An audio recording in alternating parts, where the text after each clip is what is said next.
All right, so please tell me who you are and tell me a little bit about your parents, grandparents, and when they came to this country and this part of the country.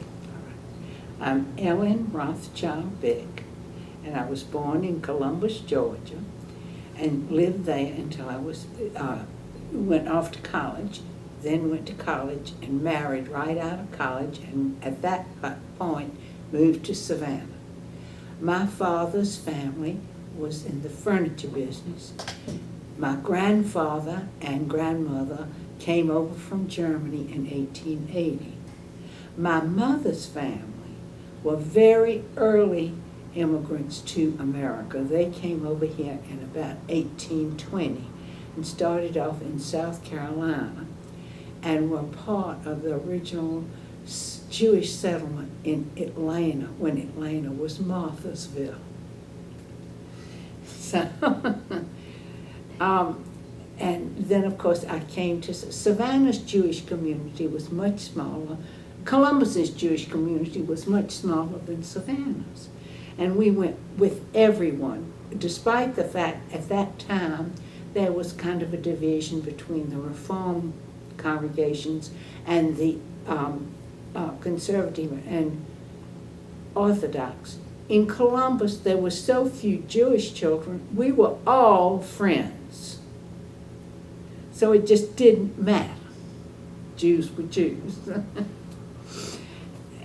Tell me a little something about what it's like being a schoolgirl growing up when you are a minority. And did you go to public school? What kind of school did you go to? I went to public school in Columbus, and really there was not a great deal of anti-Semitism. But I do remember one of the neighborhood children who I played with in the afternoons, and I think I was in the second grade about. It was young grammar school. And she came up to me and said, "You're a filthy Jew." Well, I was devastated. I had never heard that. At home, discussed it with my parents. And we said, that's the way it is. Now, this person and I have still continued to be friends throughout the years. However, I'll never forget it. Was that the only time that you experienced any kind of anti-Semitism? Truly the only time that I remember having any overt anti-Semitism. Now, we had a country club in Savannah in Columbus that didn't allow Jews, as in many places. I mean, you're talking about, I grew up in the 40s and 50s, so that was not at all uncommon anyway, even in the North. So. Were there school clubs or activities that you wish you had been able to participate in that you weren't able to because you were Jewish? Not really, no. They had a little sorority, high society sorority, but I wasn't friendly with those girls anyhow, so it didn't matter. Did you mostly communicate and do social things with the other Jewish children? And what type of activities did your parents promote to try and get you to meet other Jewish young men and women? Well, of course, there were very few Jewish children my age, so we were friendly, and perhaps they were the closest friends, but certainly we socialized with other people. Otherwise, it would have been just a little handful of us. So we socialized with other people. And my grandparents lived in Atlanta. My mother grew up in Atlanta and had many friends in Atlanta, and when we went to Atlanta, she would get me together with other Jewish friends. And at the time that I was growing up, it was right at the end of ballyhoo. And I did go to a couple of ballyhoos, but it was right at the end of it. And of course, they encouraged that. Tell me a little something about ballyhoo, since you're the first person I've interviewed who actually even remembers that period. Well, it had changed dramatically since the beginning of ballyhoo. The person you need to talk to is Danny Dale. They're out of town. That's who and I needs can't to seem to explain. get her, but I'm going to keep trying. And now my husband went to ballyhoo all the time. He went to all, there were all different, there was ballyhoo in Atlanta, and there was Jubilee in Birmingham, and there was one in Columbus. Cornet? No, I've forgotten the name of it. Denny's knows them all. But that was before, I was a little girl when all that was going on. And that was primarily the Reformed Jewish families were getting their kids together. By the time that I was going to Ballyhoo, which was in the 50s, in the middle 50s, it was everybody was going. So what I can tell you is not how it began. And then because everybody was going with everybody, it sort of lost its impetus. And they stopped having it shortly thereafter. What about other Jewish organizations, whether Well, I they're was philanthropic or... I was a member of BBG, and our Temple had a youth group, but I think there were only 8 members because that's all we had. In terms of your parents and their immigrant experience, you mentioned that your father had a furniture store. Do you ever remember them talking about times when they were having difficulty doing business in the South because they were Jewish, or they were having difficulty hiring people who would work for them because they were Jewish? No, not at all. Did your father participate in various business clubs Yes. that were in the community? He was very active in the community. All right. And did you see your parents as not only your parents, but also leaders in some way of the Yes. community? How? What do you remember? Well, my father was very active with the Downtown Merchants Association because he was a merchant downtown, and he took a leading role in trying to get a parking garage built in the downtown because things was beginning, the automobile was beginning to be a problem in a small downtown city. And that was, he did that. He was a member of the Rotary Club and did a lot of good work with that. And my mother was very active with the Red Cross. When you were growing up, how did you receive your Jewish education? At the temple. Was it formal? Did you go to classes? Yes.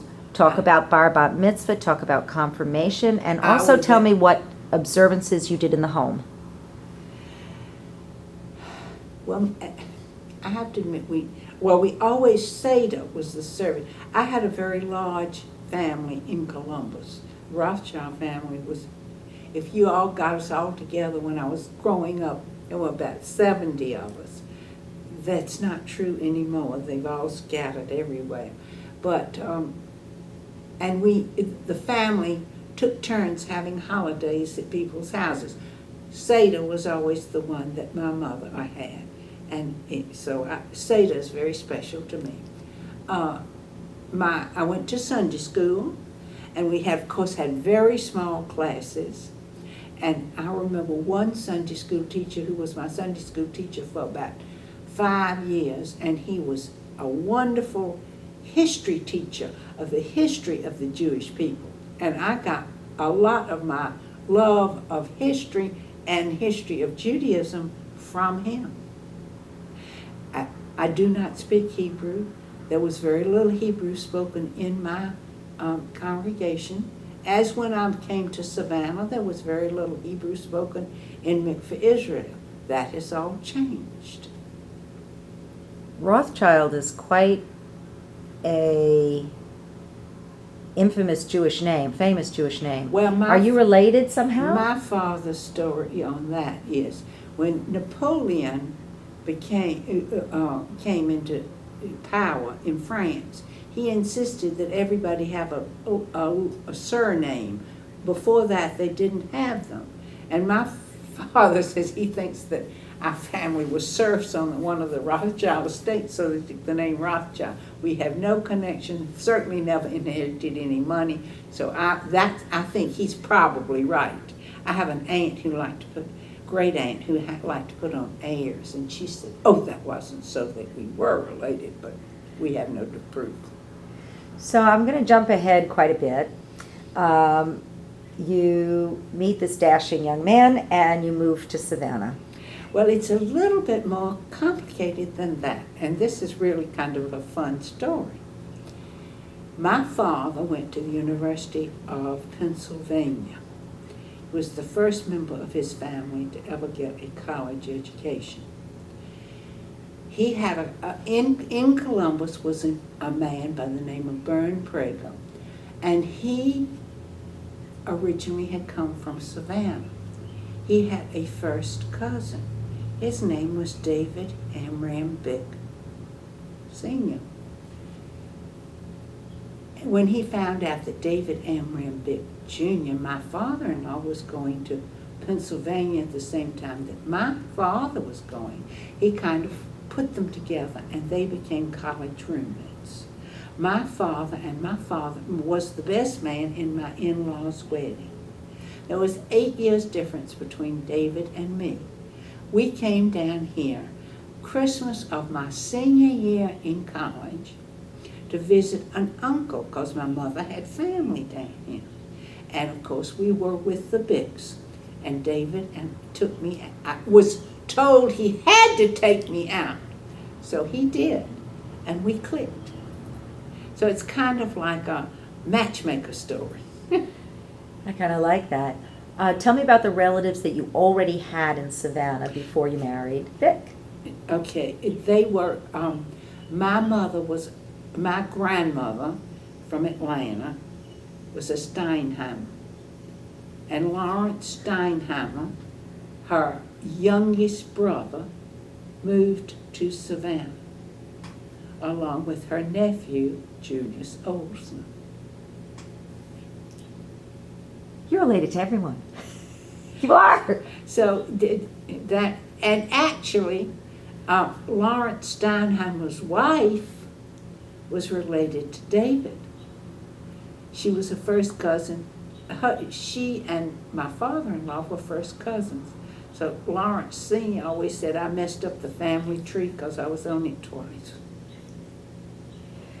Well, is there an unwritten law from your generation that Jews needed to seek out other Jews for marriage?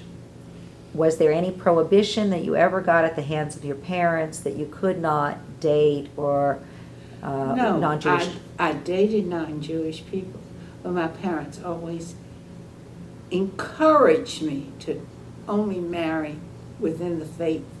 There are enough problems in a marriage to have to deal with one that you don't deal with ordinarily, and if you marry out of the faith, can be a problem. Now, my sister married out of the faith, but she did not have a feeling for Judaism like I did. And I do credit my Sunday school teacher with this feeling, a connection with Judaism. Now, my grandparents lighted the Shabbos candles every Saturday night.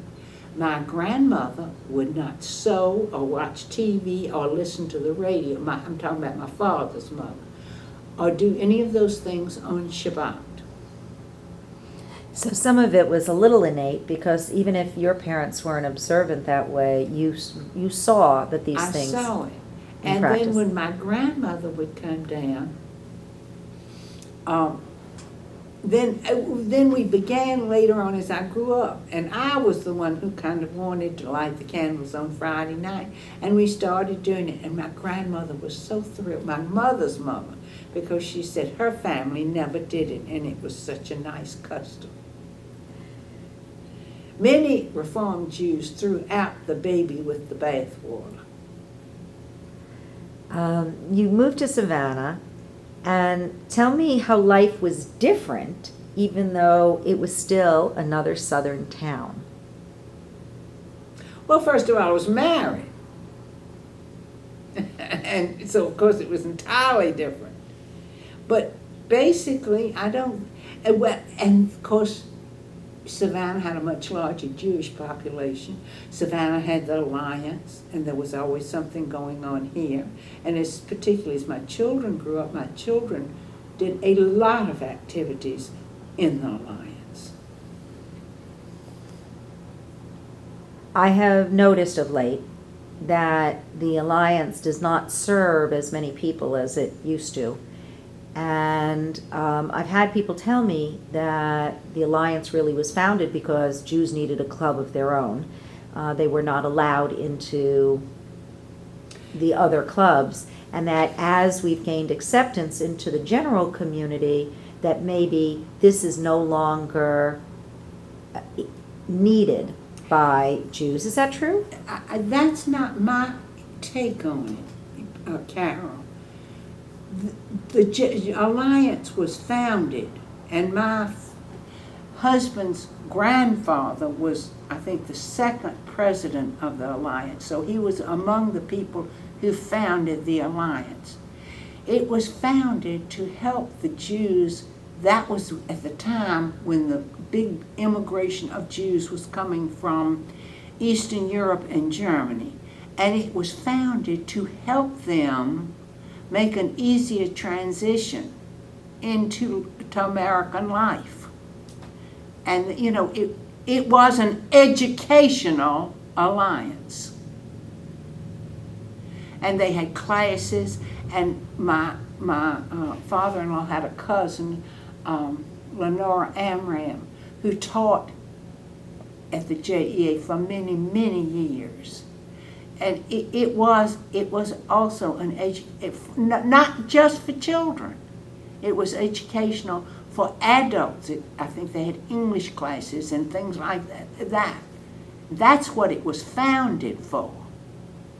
And then I don't think it was it was not a social club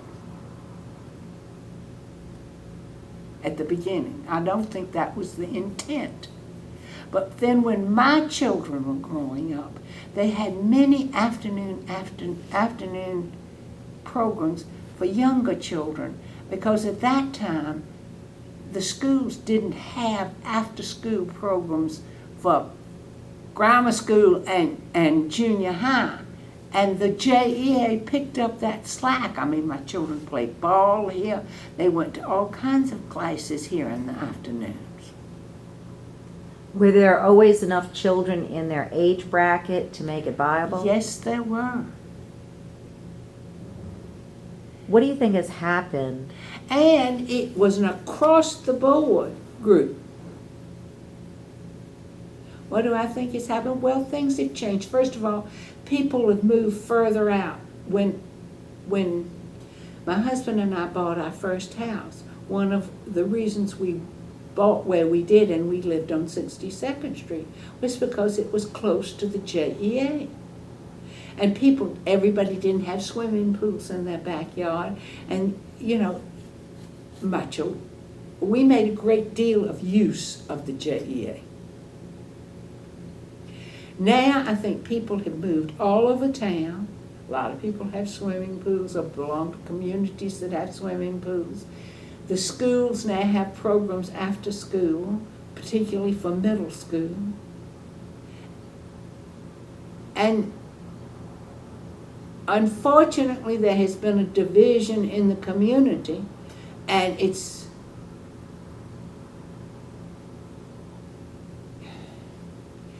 not, the children don't all participate together in things. And that's very unfortunate for our community, because we're much too small to have that fragmentation. Tell me about your association and your husband's family's association with Congregation Mikveh Israel. Well, when the Bicks first came here in the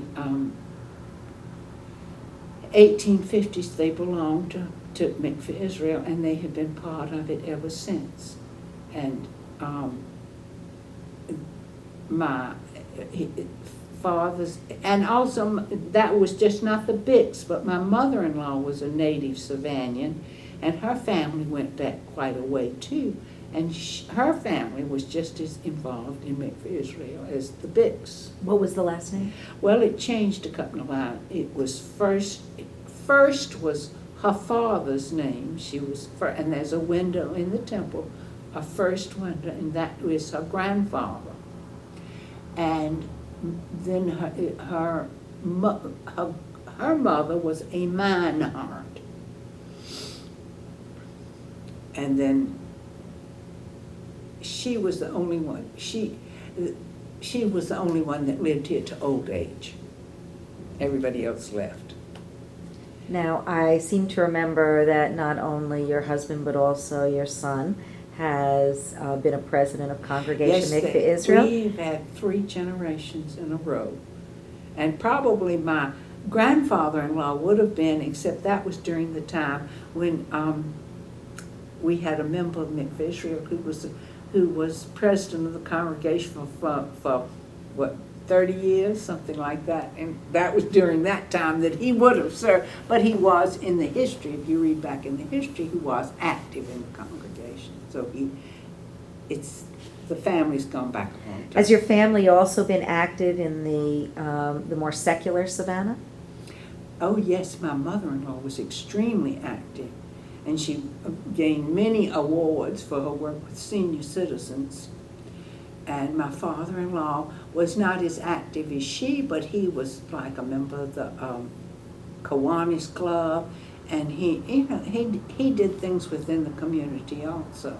My husband was extremely active. There's hardly an organization in Savannah that he wasn't involved with at one time or another. And both of my sons are also involved. What was your husband most proud of in terms of his association or awards that he received? My husband was interviewed when he when he received an honor once, and he said the thing that meant the most to him was the Temple of Israel and his association with it. What is about Judaism, or the way you practice Judaism, that makes you want to be part of something bigger than your just your ritual practices? The ethics of Judaism are wonderful. I think that perhaps in today's Jewish education, we deal too much with ritual and not enough with ethics. I'm a big reader, and I've read a lot. And if everybody in the world went by the ethics of Judaism, we wouldn't have the problems we're having. Judaism is an ethical, intelligent religion. You lived in Savannah during some very turbulent times also, and with your husband being in business, I was wondering how the relationship with black Americans or minorities, the civil rights movement or the women's movement in any way shaped your life and your business and your home practices. Well, we always felt that all human beings are human beings and should be treated with respect and dignity. I'll tell you a little story. We went with the JEA one Christmas to serve at one of the shelters. And my husband was serving something, and one of the ladies asked him a question which he didn't hear. So he said, "I'm sorry, ma'am, I didn't understand you. Would you repeat your question?" And she looked at him and says, "Nobody's ever called me ma'am." I think that explains a lot. That's a very nice story. I've heard from some other born and bred Southern ladies about their take on the women's movement. Can you tell me a little something about activities going on here during the women's movement, and were there things that impacted you personally? I must say that I was never part of that. I mean, yes, I believe we have the same rights as everybody else, but I was not. I was never active in that. You'd be surprised. that was almost 99% of the answers, is that Southern women may have believed it, but they didn't do anything about it because that was not for us to do. I thought that was very interesting. In Savannah, in Mikveh, Israel, they have this confirmation chain, and it is a big, big deal. And I know that you grew up elsewhere, but were you confirmed where you Yes. were? Did they have anything akin to that confirmation chain? No. The only place I've ever been, and as I'm a docent at the temple, and everybody comes in and says, we've never seen anything like this anyway. I think it is one of the unique things in our congregation. So whoever thought it up was very smart.